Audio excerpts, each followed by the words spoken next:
Once again, we welcome you to Moving Forward with Young Voices. Happy to welcome a new contributor aboard today. Her name is Xizi Daigle. Did I say your last name correctly, Xizi?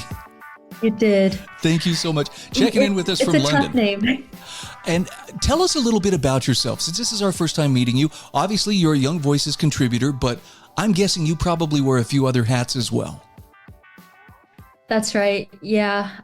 So I just recently graduated from my Master of Public Administration at the London School of Economics. I'm originally Canadian, but I'm settled and working in the UK, soon to be working in the UK. My background's in regulation, tech, and also migration. So these are sort of the topics that you'll hear me discuss on Young Voices going forward. Okay, we've got a topic to discuss today about the UK government must reform EU tech rules. And this is kind of against the backdrop of last month. I think a lot of people learned about CrowdStrike and Microsoft the hard way when they couldn't access their computers. Before we talk about why the UK government needs to reform its tech rules or EU tech rules, let's talk a little bit about what that crisis or that outage consisted of and why it shows us that maybe it's time for some reform. Yeah, definitely. So the CrowdStrike-Microsoft outage, it's got two names just because of the integration that happened between CrowdStrike and Microsoft. What that was a cybersecurity software that was installed on the Windows operating system from Microsoft. So there was a bad code push from a security update from CrowdStrike that affected nearly 8.5 million Windows devices around the world. So this happened on July 19th. The immediate outcome was just stock exchanges like the London Stock Exchange couldn't access currency rates. There were airlines that were grounded across the world. For example, Delta Airlines is suing CrowdStrike now for $500 million. Hospital systems around the world couldn't accept appointment bookings. Here in the UK, the National Health Service, which is our public health service, was my boyfriend tried to get a blood appointment done. He couldn't get that done and had to go to private services. So it was really a wide-ranging outage that affected both the private sector and also government services. The immediate outcome of that wasn't quite clear. People were thinking, is this a cybersecurity attack from malicious actors? But in the end, CrowdStrike did an investigation, and it was really just a result of a bad code push because of a third-party integration on Windows devices. Xizi, tell us a little bit about what this illustrated and why it may be time to revisit some of the EU tech rules. There obviously some weaknesses were exposed here. What are some of the big takeaways? Definitely. So I think my takeaway from this is just when we look at the sort of regulatory landscape in the UK right now, post-Brexit, we're taking regulatory powers when it comes to competition policy back from Brussels. So when the UK was still a part of the EU, we responded to the EU's Directorate General for Competition, DG Comp, based in Brussels. And the UK's new Digital Markets Competition and Consumers Act, the DMCCA, is a direct legacy of sort of those EU Brussels Digital Markets Acts that have come into play recently. So one of the major sort of requirements that the UK has implemented recently as a leftover legacy requirement from EU rules is this rule called interoperability. Interoperability was designed to give consumers more choices. So when you're a big tech company like Amazon, Apple, Google, Meta, for example, they have so many products across different spaces, e-commerce, search engines, social media, whatnot, that there is a sort of monopoly power going on. The EU tried to say, hey, let's make your products interoperable. You need to be compatible with third-party integrations and services. So sort of this Digital Markets Act interoperability requirement was created to protect consumers, and one thing that has come out of it is in the EU right now, iPhone users are not limited, for example, to just the Apple App Store. They can have Google Play Store downloaded as well and other Android services. This is so interoperability, when you think about it, it's supposed to be giving consumers more choices. But if you apply it to something like the CrowdStrike on Windows outage that you saw last month, it becomes really dangerous when you're forcing operating systems and digital platforms to have third-party integrations. If Windows hypothetically was able to control its sort of security updates in-house, this whole sort of outage might have been preventable. So this is the angle that I'm taking. Just to summarize, interoperability requirements that the UK has imposed. It's a legacy from the EU, and with outages like CrowdStrike and Windows, we see how it's really a bad idea. So let me just kind of restate. Now, I'm not a super tech savvy person, but what I hear you describing is, on the one hand, it's great to have, these things that can interact. And I would love to be able to go to the Google, Play Store on my iPhone. However, this means you could potentially import some problems or problems like we saw with the CrowdStrike-Microsoft outage, correct?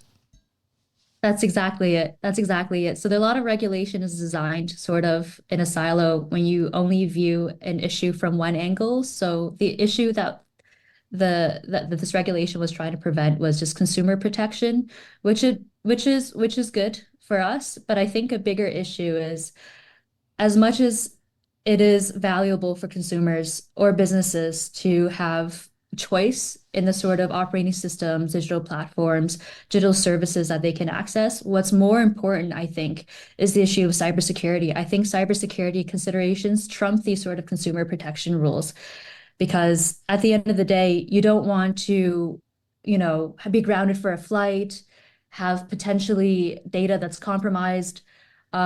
This, at least with CrowdStrike and Windows, we see that this was just an outage, but with malicious actors in play, they can find ways to access these backdoors to operating systems, which makes these third-party integrations really dangerous.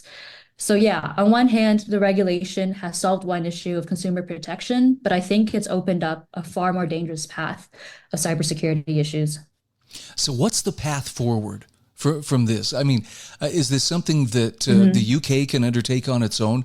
Do they need to coordinate with the European Union in order to do that kind of thing?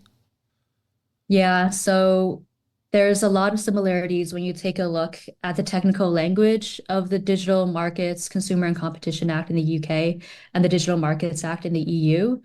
But now that the UK has taken back regulatory powers, there's no reason that there needs to be almost exact wording. What the EU calls these big digital services providers, they call them gatekeepers.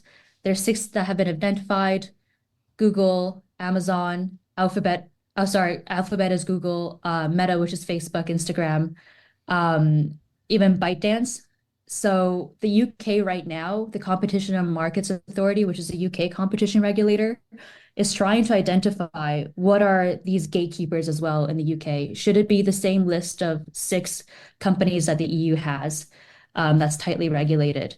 What the UK is calling them, the UK is calling these digital service providers strategic market status firms, and the Competition and Market Authority is in the lieu of identifying what these are right now.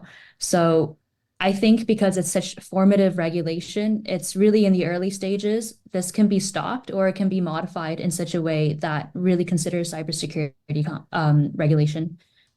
So the choice, if I'm hearing this correctly, is, look, they really need to choose. Do you want to have the consumer choice at the expense of cybersecurity?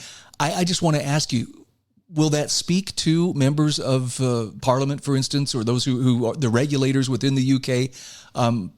Which one do you think speaks louder to them? Yeah, that's definitely a good question. So the DMCCA that was created in the UK was under the former Conservative government. We have a new Labour government in power.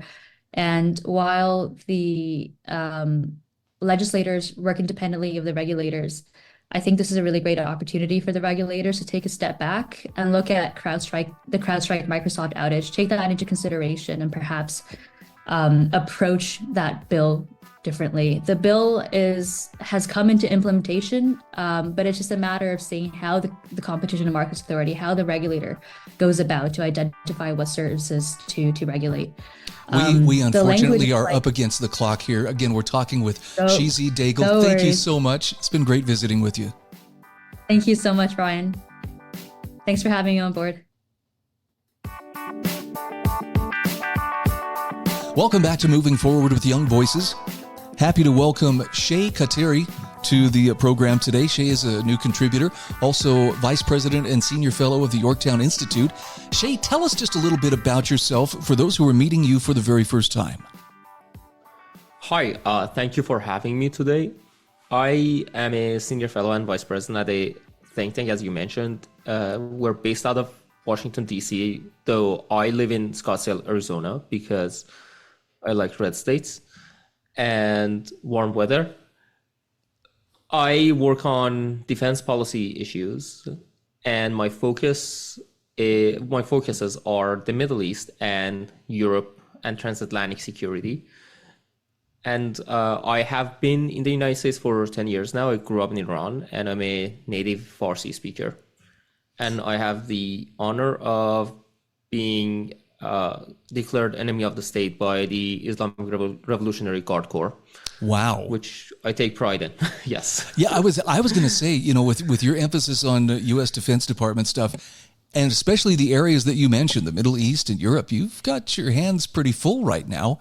Let's talk a little bit about the Red Sea and the Houthi militias that have been attacking shipping. I'm not well informed on it, but bring us up to speed on what have the Houthis been doing and why have they been doing it, and who is enabling them, who's supplying them? Right. If I may provide some small history quickly, since the Age of Discovery, which began in 1498, Europeans figured out how to trade with Asia through the sea. And at the time, they went around the Cape of Good Hope, around Africa, to reach Asia and vice versa. In late 1800s, the Suez Canal was built, so that cut that path much shorter. And now, for 150 years almost, ships now go through the Mediterranean into the Red Sea and reach the Indian Ocean and the Pacific Ocean, or vice versa. Again, now the Houthis have managed since last year to literally set the clock back by blockading the Red Sea, threatening commercial ships, and now most commercial ships again go around Africa, same as 500 years ago. This is especially a problem because much of world's trade passes through the Suez Canal, and it is one of the most important, if not the most important, trade choke point in the world. And because of this, the timing for shipping is increasing, the cost of it is increasing, and the price of shipping, and as well as the end price for consumers, is increasing. The Houthis are doing this supported by Iran. They are funded and both financed and militarily supplied by Iran. And they have been doing this since in retaliation against Israel's war of self-defense. And it has been a problem that we cannot solve simply because we don't want to. The problem is that I use Afghanistan war as an example, that we fought the Taliban. The problem was that Pakistan was providing the Taliban with money and military supplies faster than we could degrade their capabilities. But we never pressured Pakistan to stop that. Same as now, there has been a failed multinational effort, a coalition to stop the Houthis by degrading their capabilities led by the United States, by the Biden administration. It has failed because Iran supplies the Houthis faster than we can degrade it. I argue that the best way to reopen the Red Sea is by preventing the supply of weapons, missiles, rockets to the Houthis. And you can only do that by stopping Iran from navally through the sea providing them, because there's no land route from Iran to the Houthis. You have to leave the sea, and you can do that by sinking Iran's navy, like Ronald Reagan did. And I wanted to ask you about that because, someone who's hearing this for the first time, oh my goodness, sink Iran's navy, but that's actually been done before. Tell us a little bit about what Reagan did in the 1980s. So in 1988, toward the end of the Iran-Iraq war, and I say toward the end, at the time it was not a given. We had been trying to end the Iran-Iraq war and its disruption for 8 years by that point, and we couldn't convince Iran. Iran began attacking oil tankers. One thing we did was reflagging oil tankers for a month to American, and that worked to some extent, but not entirely, and Iran continued to attack them. And as a result, Iran had, at the time, 12 naval ships. Reagan sank 6 of them in Operation Praying Mantis.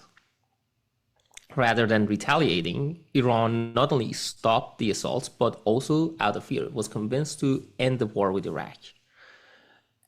And then, about 40 years later, 30 years later, Donald Trump killed Iranian general Qasem Soleimani. Again, what happened was Iran stopped assaulting our troops through its proxies in Iraq and Syria for 8 months, from January to September. It did not retaliate. There is a fear that Iran will escalate if we attack them directly, but history shows that when Iran is attacked, it folds. The last example is after the April missile and drone barrage against Israel. Israel took a single operation attack against Iran. It was the first time since the Iran-Iraq war that Iran had been attacked on its soil. Trump attacked them in Iraq. Reagan attacked them in sea. Iran was, for the first time, attacked on its soil. Again, it folded, and it did not retaliate. So my argument is that if we attack their navy and sink their ships that are used to carry weapons to Yemen, Iran will not retaliate. And by doing so, we can finally degrade Houthi capabilities without the problem of resupplying. And that will lead to the opening of the Red Sea. So I have to ask you this. We've got about 90 seconds left here, but what does Iran's navy look like today compared to back in 1988? Iran has a much larger navy by comparison of the time. But again, anything is larger than 12. The issue is that not all ships that they have are suited for cargo purposes. They have small boats, many patrol boats, they have frigates. Those are not the ships that we need to sink. They have few cargo ships that are used for weapons delivery, and those are the ones that we need to sink. It both prevents them from shipping weapons and also gives them a warning. Okay. I wish we had more time to discuss this in more depth, because this is one of those issues that maybe isn't on a lot of people's radar screen, but it should be, because it drastically affects, commerce and shipping traffic, all around the world. Let me ask you this. Again, we're talking with Shay Khatiri. Shay, where can people find your work? Where can they find your writing? Where can they follow you on social media? Follow me on Twitter. My name is Shay Khatiri, ShaykHatiri, and I write often for National Review and Wall Street Journal, and occasionally in other places. But I always share my stuff, so you can find them on Twitter. Okay, I don't say this flippantly. That Middle Eastern area is one that we need to be keeping a closer eye on. I'm grateful that there are people like you doing so and publishing, what you do to keep us informed. Thanks again. Thank you, Casey.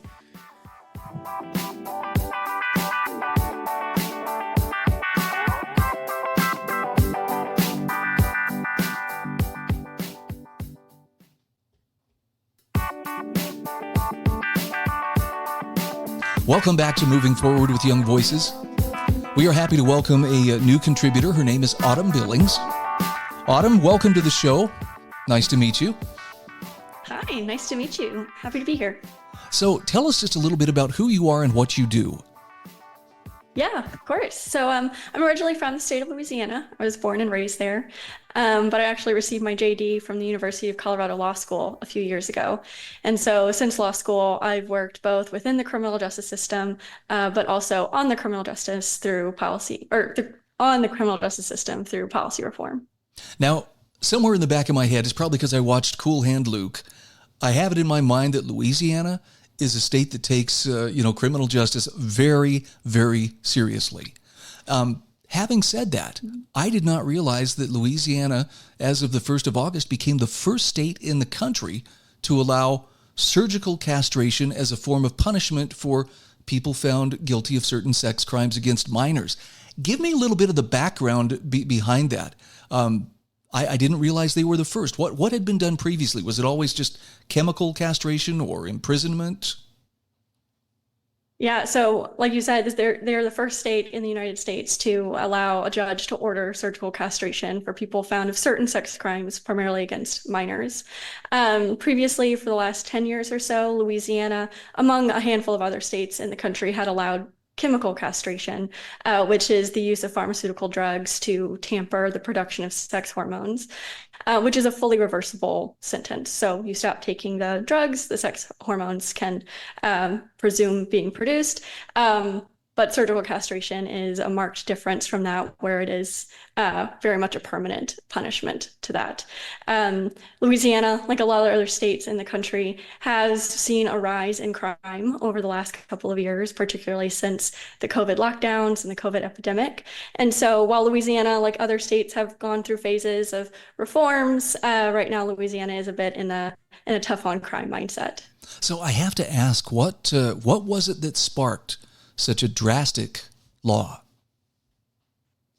It's unclear. I think the drafter of the legislation points to having read a story that had happened in her jurisdiction about someone committing a crime against a minor. And this particular individual in the story, it was his second time committing that sort of crime. And so she sort of took it upon herself to reform the law and make the punishments more severe in an effort to deter future crime from happening.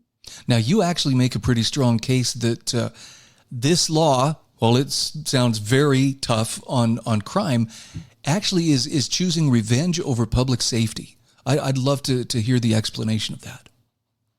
Yeah. I think, we, as people tend to hear about these really horrible crimes happening to innocent minors, and sometimes our first gut reaction is, oh my goodness, like we have to do something. We have to retaliate. We have to make sure that the punishment fits this crime. But when you take a step back and kind of think about the holistic picture about what does a just punishment really look like, you start to realize that the retribution, that punishment fits the crime mentality is only a piece of a broader whole, right? So what does a true just punishment look like? It doesn't just take into consideration does the punishment fit the crime, but it also takes into consideration things like, can the victim be made whole? Is this actually appropriately deterring future crime? And is this also allowing the offender the option for rehabilitation or redemption? Obviously, a permanent solution like surgical castration sort of cuts off a lot of that balance, right? You're not going to be able to return as a full human. You're not going to be able to rehabilitate after having committed a crime. And truthfully, it doesn't actually deter crime the way that we might think it should from the way that we think about it. These sort of back-end solutions and severe punishments that take many, many years to actually put forth and to get to a resolution don't deter crime in the way that you might think. True deterrence is much more of a front end sort of focus. Are people being arrested quickly? Are they moving through the justice system quickly and receiving just punishment? Those are the sorts of things that are in the front of people's minds before they commit crime, not something that might happen to them a decade, 2 decades down the road. I have to admit, you don't hear a lot about the idea of, I'm trying to think of how you put it, basically a person turning a new leaf, or someone actually, changing their behavior and being reformed, as part of the criminal justice system. I do agree. That's got to be part of the equation. Talk to me a little bit about how do we rein it in? Because it sounds like a lot of anger drives this. I know personally, I hear sex offender, I think, oh yeah, the recidivism rate is supposed to be very, very high. Is that one of the justifications that was put forth in promoting this law? I think it may have been. The recidivism rates of sex offense is actually a very murky area. A lot of these crimes are rarely reported. They're not always followed up on. We don't always have a perpetrator or offender in mind. So this whole system of finding people who are committing these offenses is already very convoluted. The entire criminal justice system has a lot on its plate. We don't have law enforcement out there every day hunting down sex offenders the way that we might perceive it in the movies. Homicide clearance rates are very low, as are sex offender clearance rates. What law enforcement is focused on is a lot of what we might call victimless crimes.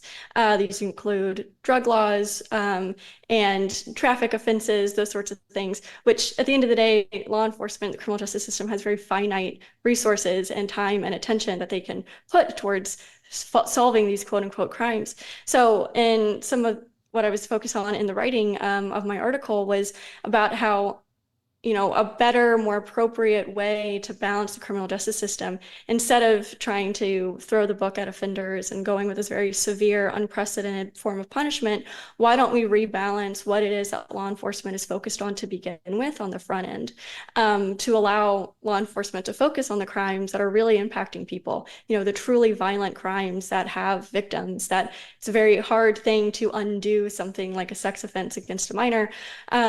And we need to make sure that people feel protected and served by their law enforcement in handling these issues. As soon as you said the truly violent crimes that actually have victims, I'm thinking, yeah, window tint is probably not one of those. But, I agree with what you're saying. There's a lot of stuff we task law enforcement with that really doesn't contribute to public safety.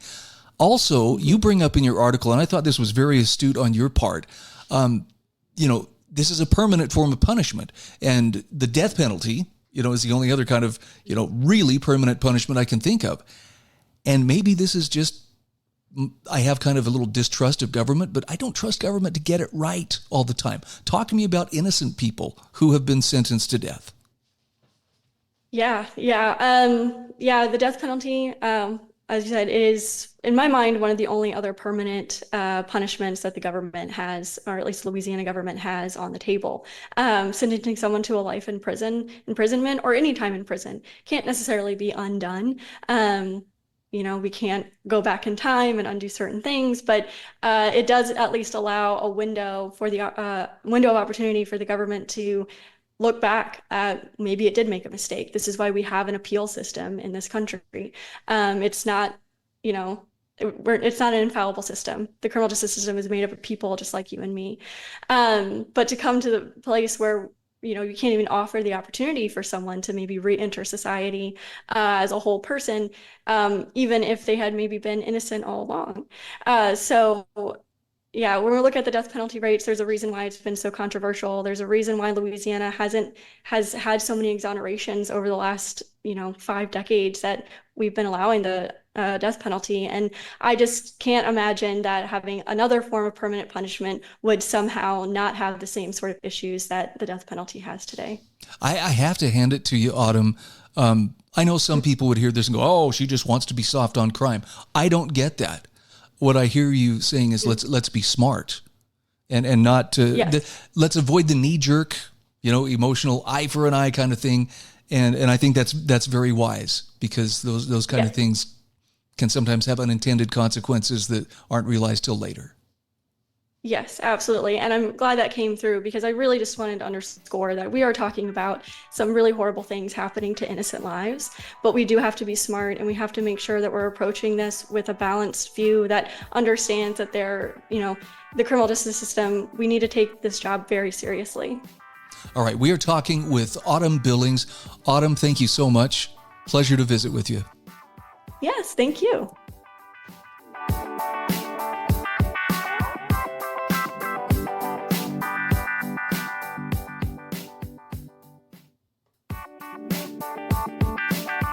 Welcome back to Moving Forward with Young Voices. This is our fourth and final segment today. I am happy to welcome a new contributor. Her name is Izabella Patriota. Izabella, pleasure to have you on the show today. Thank you very much for having me here, Brian. It's a pleasure. So tell us just a little bit about yourself. Well, my name is Izabella, as you said, and I am from Brazil. I am a lawyer in Brazil, and currently I'm working for the Ladies of Liberty Alliance, which is an international nonprofit which is focused on empowering women and convincing women across the world to become libertarians or classic liberal oriented. And that is not an easy thing to do always. In fact, we're hearing a little bit about Brazil and controversy over, the platform of X, but Venezuela is something else we'll be talking about today. Tell me about Maria Oropeza. I hope I'm saying her name correctly. Yes. Who is she and what is her story? Yes, you said it right.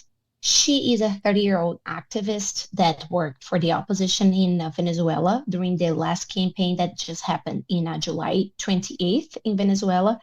And she has been working for Maria Corina Machado, one of the most renowned activists in Venezuela against the Maduro regime. So she has been working with her for 10 years now. And recently, she was arrested, kidnapped, using a better word, in the middle of the night in her own house with no warrant, nothing. And she has been gone. Nobody knows her whereabouts, not even her family. Nobody can really talk to her. And it's going to turn 1 month this upcoming Friday, because she was arrested in August 6th. And she is part of LoLA as well. We were together just in April in Montevideo in one of our trainings that we do for our Hispanic activists in Spanish in Uruguay. So we were just together. It's very heartbreaking that she's facing it right now. Wow. That there's a lot of stuff that we take for granted, the ability to speak freely being one of them. Tell me a little bit about the efforts to secure her release. I know the Ladies of Liberty Alliance is working hard. Are there other international organizations that have taken up her cause?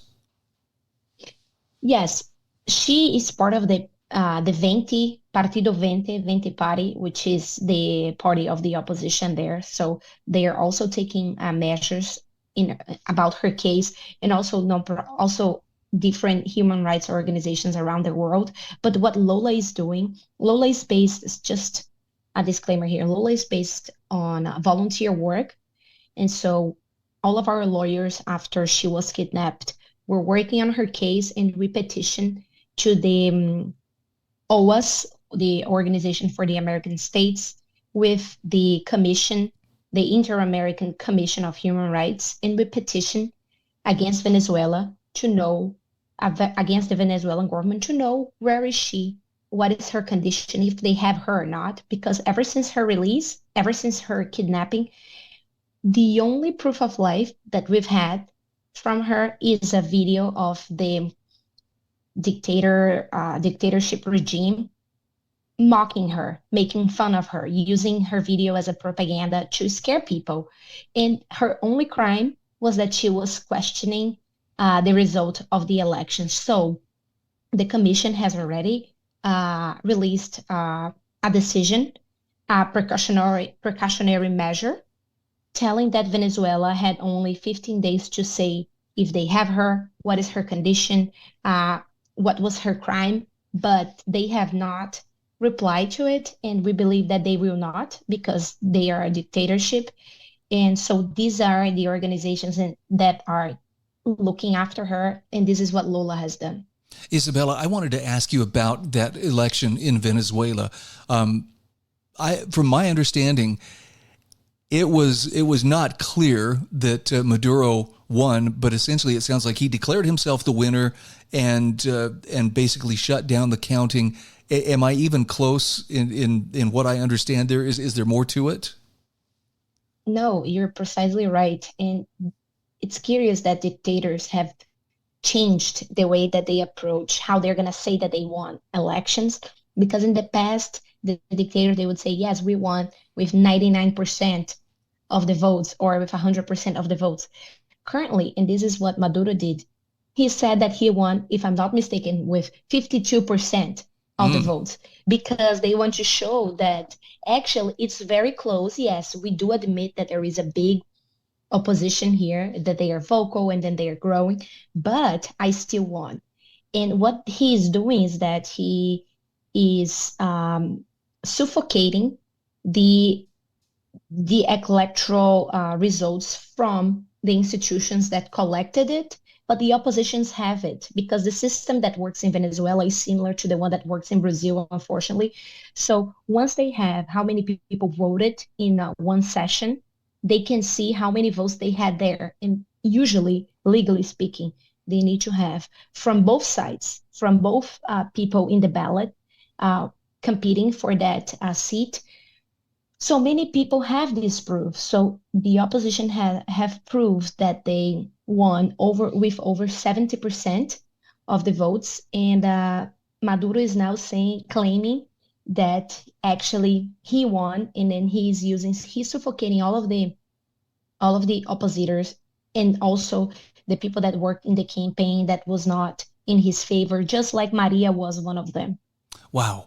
And that's consistent with what I had heard too, again, from people in Venezuela who were saying it wasn't even close. The opposition was so united and it turned out in such numbers that it wasn't even close, which, it just sounds like so much trickery on the part of Maduro. Let's get back to Maria and her cause. The longer that she is being held incommunicado, I'm sure the concern is rising.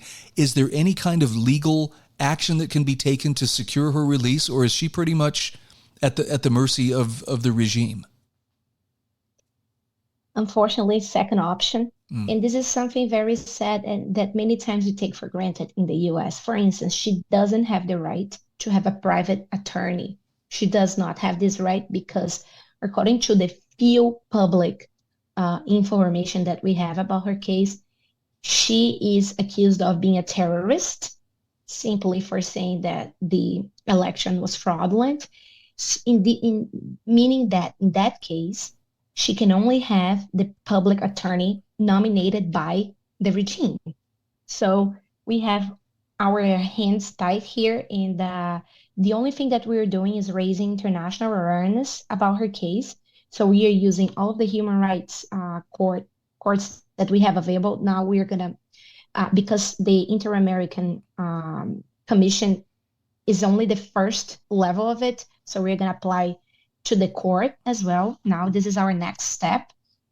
But we are also planning to have protests in her favor to tell everybody who is she and what we're doing in her favor. So we're going to have it in over 10 countries, including, of course, we're going to do here in DC, where I'm speaking from, in front of the White House on Saturday when it turns 1 month after she was kidnapped. That is so sad. I'm looking at the press release, and you mentioned that she's facing charges of terrorism and inciting hatred, and it just strikes me that those are very vaguely defined. They're very malleable terms. In other words, they could just be kind of a catch-all to keep her, locked up. Totally. Imagine if in the U.S. in 2020, everybody that was claiming the election was fraudulent was now in jail because they're terrorists. How many people in the U.S. would have been there right now? And with no warrant, with the officers breaking into your house in the middle of the night without your family knowing where you are. So let me ask you this, Izabella, where can people go to get more information about Maria? They can all go to ladiesofliberty.org. This is our website, and we have a session there that's only about the case of Maria Oropeza, and then we are raising funds for her cause, because we are helping her mother financially right now in Venezuela, because Maria was responsible. Her father passed, unfortunately. Her sister lives here in the US, in Atlanta, and then this is how they can help. They can look up for us online, and then they can help. Again, thank you to Izabella Patriota. I hope we get to talk again soon.